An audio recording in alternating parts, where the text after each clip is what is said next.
Hey there, YouTube. We are on our way to a place called Lost Dog in Wyoming.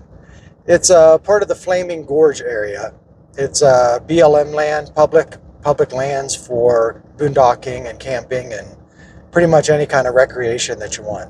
So I thought I'd make a little video to kind of show you how to get there and what it's like. I've never been there before, so I've read up on it, and it seems like it's a good enough road to drag my Sunlight 16VH camper along. So we're going to find out, because it's 10 miles on Highway 530. That's where I'm at right now, Highway 530, leaving from Green River, Wyoming. So 10 miles on paved highway, and then about 10 miles on dirt road.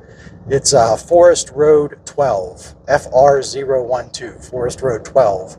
About 10 miles of dirt road, which will take you down to Lost Dog. And from what I looked online, it seems like a very pretty area that's right at a fork of the Green River. And there's just several dispersed camping spots all along the shoreline, and possibly like the hills and stuff around that section as well.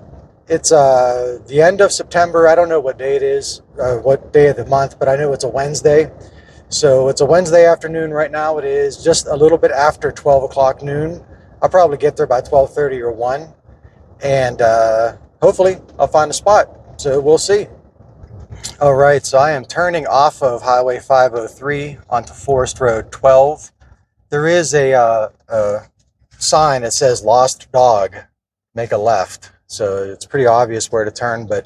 And this is from the start of this dirt road. It does not look bad at all. Doesn't, I mean, it's wide. I was wondering if it'd be wide enough for others to pass, and it certainly is. So it's a bit bumpy, but looks like it's just very hard packed gravel. We'll see if it keeps up this way, but as of right now, this is nothing. So as you turn on this road, there's a sign that says recreational camping, 16-day stay limit. I'm not sure how they ever enforce that, but that's typical. 2 weeks, I guess, a little bit longer than 2 weeks. So we'll see if there's any crowds here. I can't imagine it. So far, I've been driving just for about a mile on this road, and I haven't seen any other vehicles.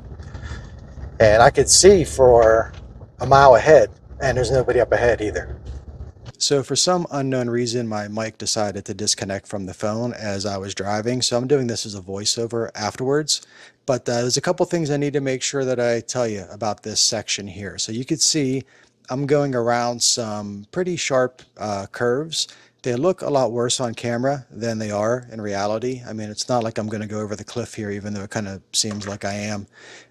They're just a pretty tight S-curve, and I think no matter what kind of trailer you're towing, you'd have no trouble getting around it. And the road is wide enough here that if someone was coming uphill, I'd have no trouble passing them. But that does make me want to mention that this is a bit of a hill. So I'm going downhill a little bit more than it looks like on camera. It's a bit steeper than it seems here. And if it was a rainy day, coming back up could be difficult without four-wheel drive. My weather was fine, but otherwise it could be difficult.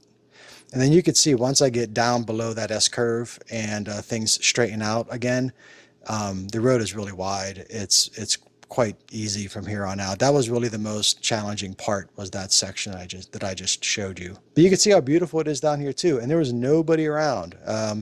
The whole time I was getting to my spot, I saw nobody. Once I got set up that afternoon and evening, a few people showed up, but I had the place to myself pretty much for most of the day. As you get down a little bit closer to the water, you could see, I don't know if you could tell here, but it does get a bit bumpier. There's a few sections that are kind of like washboard areas. Nothing terrible, nothing that's going to rattle your trailer apart, but it does get a bit rougher as you get closer to the water. And you could see in this shot here, I'm right by the water now. I'm almost to the official camping spots. It's just such a pretty place. You can see that boat going in the distance. That was the only boat that I had the whole time. Otherwise the water was really calm. I mean, it was like glass when you walk out on the water. There was no wind or anything. Very unusual, because this is typically a pretty windy area. I just lucked out with the weather. As I get closer to the official designated camping spot, you could see that there's all these side roads. There's a lot of those all throughout this area, and it's all public land, so you could camp or explore down any of those trails. If you look way in the distance on the other side of the water, you see like those little inlets. There's a whole bunch of those like little coves and canyons to explore all throughout this area. Really, really cool stuff. Now I'm coming down to the official camping areas, and you see that toilet on the left. I wanted to make sure I pointed that out to you because when you get down to that pit toilet, this is kind of where they want you to camp, and this is really the smartest place to camp anywhere around here. You could just go drive straight right down to the water from this spot, or just make a little left, a little right, and pick a spot. So I'm kind of just pointing that out to you here. This is what you should do, is come down to the water around this area. You're going to see some cows up ahead here. The cows will probably be there when you're there also. When you get to be around the cows, that's where you want to find a place to set up camp. Here comes the cows now. You can see they were all hanging out around these trees. And Ricky, you don't hear him, of course, because this is a voiceover weeks later. But Ricky was absolutely freaking out seeing these cows all over the place. They were friendly, though. Once he got comfortable with them after a couple hours, he didn't mind them, and they didn't cause us any problems either. But the mistake that I made is I come down here and then I make a right. I just made a right here. And now I'm going kind of like a parallel to the river. And I should have just picked a spot right here, but I didn't. I kept going. And what ended up happening is I went a bit too far. I don't know, maybe a half mile or something down here along the shoreline. And the road narrows quite a bit. And then you go through a couple dips. And I got to a point where I didn't get stuck or anything, but I had to turn around. If I would have continued, I would have gotten stuck. And my trailer is only 17 foot, so it wasn't too difficult for me to turn around. A little bit difficult without having someone to guide me, but if I had a longer trailer, it would have been a problem. These little antelope things, deer, I don't know if it's a deer or an antelope, whatever they were all around also. And Ricky was, of course, going absolutely mental. So right down here, you can see the road is certainly more like just a regular 2-track at this point. And then it goes up and down a couple dips. Yeah, right here is where I decided that I needed, that I went too far. I got in over my head, and I found a way to turn around in this section here. And the mic starts working again. Here it comes. Okay, let me show you where we ended up. So that's the road that I came in on, and I got into a bit of a jam. I found a place to turn around. It was tight, but I made it. Came back on this road here, and then I turned in this ways, and that's our spot. So I'm on this little beach area here. Let me show you what I'm talking about. Pretty nice spot. It's a bit sloped here, so I had to level it off. I'm worried about Ricky. I hear him rolling in something. It's probably cow poop. That's all I need.